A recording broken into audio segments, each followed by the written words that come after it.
Lord Sci-Fi here, and today we're going to be reading the Revenge of the Sith novel.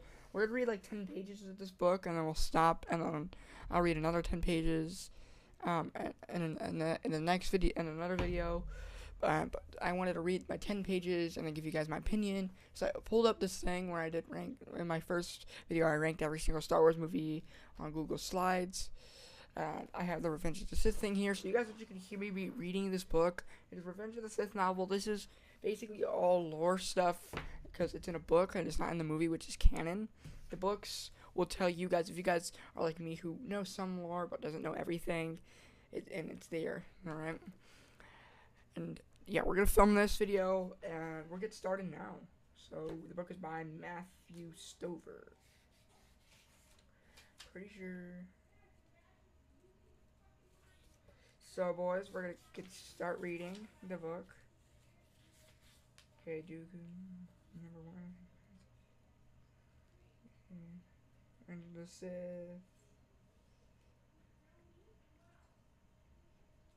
Okay.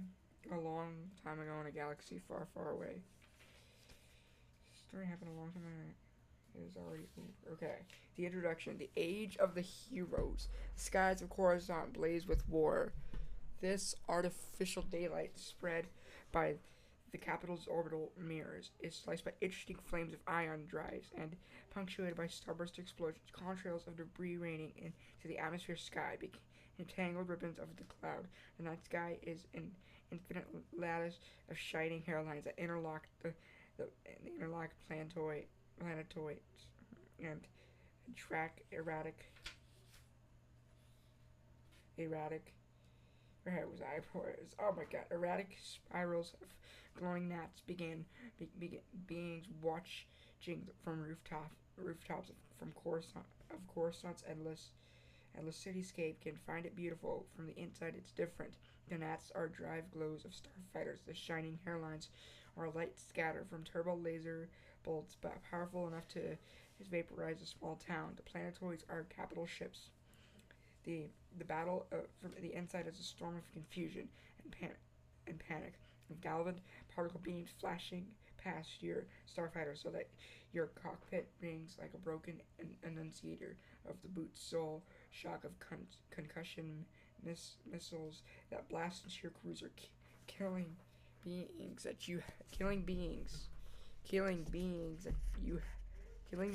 have trained with and eaten with and played and laughed and bickered with. From the inside, the battle is desperation and dare in the stomach-churning certainty that the whole galaxy is trying to kill you. Across the remnants of the Republic's stunned beings being watched in horror as the battle unfolds live on the hollow net dot. Everyone knows the war has been going badly. Everyone knows that the Jedi are killed or captured every day, that the Grand Army of the Republic has been pushed out of system after system. But this, a strike at the very heart of the Republic, an invasion of Coruscant itself. How can this happen? It's a nightmare, and no one can wake up live via HoloNet beings. Watch the Separatist droid army flood the government district. The coverage is filled with images of overmatched clone troopers cut down by remorselessly powerful destroyer droids in the halls of the Galactic Senate itself. A gasp of relief. The troopers seem to beat back the attic. There are hugs and even some quiet cheers in living rooms across the galaxy as the Separatist forces retreat to their landers and speak for orbit. We won, beings tell each other. We held them off. But the new reports trickle in, only rumors at first, and the attack wasn't an invasion at all, that the Separatists weren't trying to take the planet. This was a lightning raid on the Senate itself. The nightmares get worse as the Supreme Chancellor is missing. Palpatine of Naboo, the most admired man in the galaxy whose unmatched political skills had held the Republic together, whose personal integrity and courage proved that the Separatist propaganda of corruption in the Senate is nothing but lies, whose charismatic leadership gives the whole Republic the will to fight on. Palpatine is more more than respected, he is loved. Even the rumor of his disappearance strikes a dagger to the heart of every friend of the Republic. Even every one of them knows it, and every one of them knows it in her heart, in his guts, in its every bones. Without Palpatine, the Republic will fall. After, and now confirmation comes through, and the news is worse than anyone could have imagined. Supreme Chancellor Palpatine has been captured by the Separatists, and not just a separatist. He's in the hands of General Grievous. Grievous is not like the other leaders of the Separatist. Newt Gunray, treacherous and venal. He's Nemoidian. He's a Nemoidian, but he's Nemoidian. Venality and treachery are expected in the Chancellor of the Trade Federation. There even virtues Paul the Lesser, an Archduke of the Weapon Masters of Geonosis, where the war began. He is analytical and pitiless, but also pragmatic, reasonable. The political heart of the Separatist Confederacy. Count Dooku is known for his integrity, his principled stand against what he sees as corruption in the Senate. Though they believe he's wrong, many respect him for the courage of his mistaken convictions. These are hard beings, dangerous beings, ruthless and aggressive. General Grievous, though Grievous is a monster, the Separatists' supreme commander is an abomination of nature, a fusion of flesh and droid, and his droid parts have more compassion than what remains of his alien flesh. This half-living creature is a slaughterer of billions. Whole planets have burned at his command. He is evil genius of the Confederacy, the architect of their victories, the author of their atrocities, and his Durasteel grip has closed upon Palpatine. He confirms the capture personally in a wideband transmission from his being cruiser. In the midst of the orbital battle, beings across the galaxy watch and shudder and pray that they might wake up from this awful dream, because they know what they are watching live on the HoloNet is the death of the Republic. Many among these beings break into tears. Many more reach out to comfort their husbands or wives, their creshmates or kin triads, and their younglings of all descriptions, from children to cubs to spawn fry. But here is a strange thing. Few of the younglings need comfort. It is instead the younglings who offer comfort to their elders across the Republic in words or pheromones and magnetic pulses, tentacle braids, or mental telepathy. The message from the younglings is the same. Don't worry, it'll be alright. Anakin and Obi-Wan will be there any minute. They say this as though these names can conjure miracles. Anakin and Obi-Wan Kenobi and Skywalker. From the beginning of the Clone Wars, the phrase Kenobi and Skywalker has become a single word. They are everywhere. HoloNet features of their operations against the Separatist enemy have made them the most famous Jedi in the galaxy. Younglings across the galaxy know their names. Know everything about them. Follow their exploits as though they are sports heroes instead of warriors in a desperate battle to save civilization. Even grown-ups are not immune. It's not uncommon for an exasperated parent to ask, when faced with offspring who have just tried to pull off the spectacular, dangerous bits of foolishness that are the stock and trade of high-spirited younglings everywhere. So which were you supposed to be, Kenobi or Skywalker? Kenobi would rather talk than fight, but then when there is fighting to be done, few can match him. Skywalker is the master of audacity. His intensity, boldness, and sheer jaw-dropping luck are the perfect complement to Kenobi's deliberate, balanced steadiness. Together they are a Jedi hammer that has crushed separatist infestations on scores of worlds. All the younglings watching the battle in Coruscant's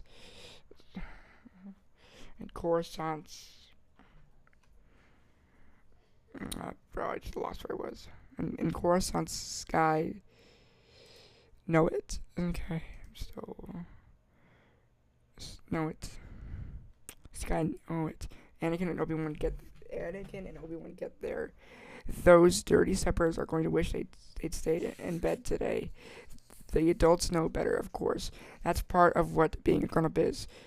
Understanding that heroes are created by the HoloNet, and that the real-life Kenobi and Skywalker are only human beings after all.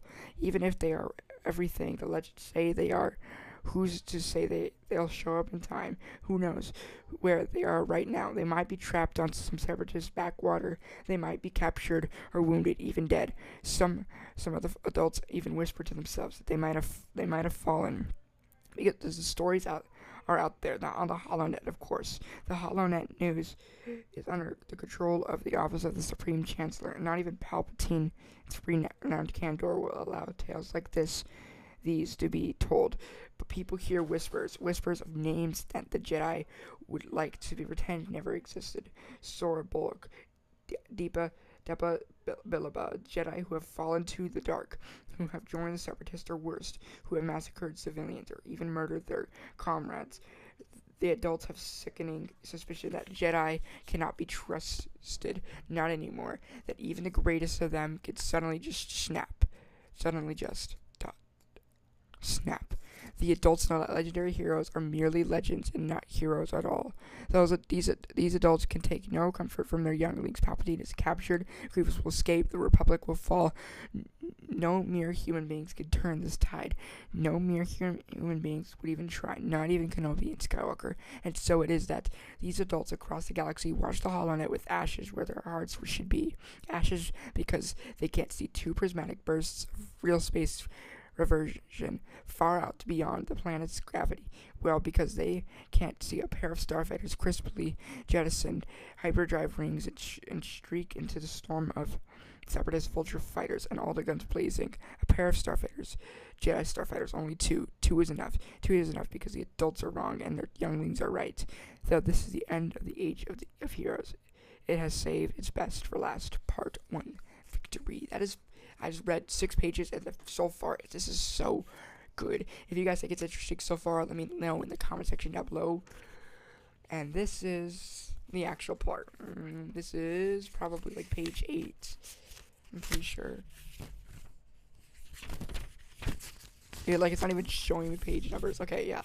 So by the time I'm done with this page and the one that says number 1 that says Anakin and Obi-Wan, I will be done reading for this video, and I'll read the next video too as well, because this is 10, I'm pretty sure. No, this would be 11. Okay, so then after this page, then we should be done with this video, and then I'll read the next pages until page 20, and then because my birthday's tomorrow, boys, and I don't want to film on my birthday. I want to be with my family because they're coming over for my birthday, and I wanted to get all my videos done for today and tomorrow. So that's why there's 2 videos on my Name Our Plays YouTube channel, which is my gaming channel, and this channel, Lord Sci-Fi. There will be 2 videos out. This is the first video I uploaded today, so let's keep going. The dark is generous. Its first gift is concealment. Our true faces lie in the dark beneath our skins. Our true hearts remain shadowed, deeper still. But the greatest concealment lies not in protecting our secret truths, but in hiding from us the truths of others. The dark protects us from what we dare not know. Its second gift is comforting illusion, the ease of gentle dreams in night's embrace, the beauty that imagination brings to what repel in day's harsh light. But the greatest of its comforts is the illusion that the dark is temporary, that every night brings a new day, because it is day that is temporary. Day is the illusion. Its third gift is the light itself. Its days are defined by the nights that divide them, as stars are defined by the infinite black through which they wheel. The dark embraces the light and brings it forth from the center of its own self. With each victory of the light, it is the dark that wins.